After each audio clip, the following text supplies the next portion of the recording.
Les personnes vulnérables à la rue, telles que les sans-abri et les migrants, font l'objet d'une attention toute particulière. Et à ce titre, on a développé un dispositif grâce à l'investissement et à l'engagement du secteur associatif.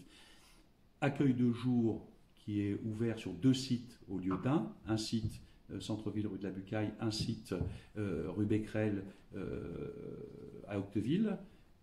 L'accueil de nuit qui est désormais ouvert 24 heures sur 24 pour permettre le confinement des personnes sans abri. La Maraude qui continue et la Chaudrée qui continue à distribuer des repas. Et donc le secteur associatif s'est fortement mobilisé et le CCAS y apporte une aide en tant que de besoin, que ce soit en termes logistiques ou que ce soit tout simplement en termes de protection des intervenants.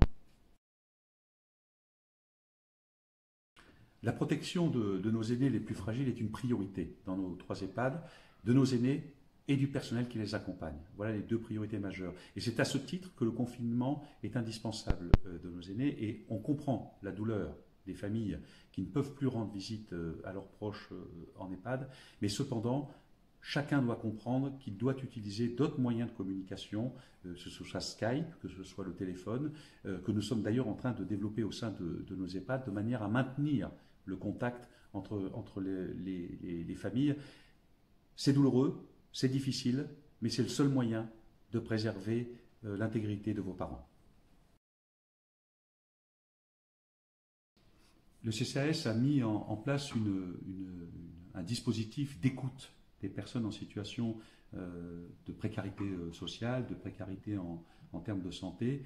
Et ces professionnels sont à l'écoute toute la journée aux heures ouvrables, au 02 33 01 50 60.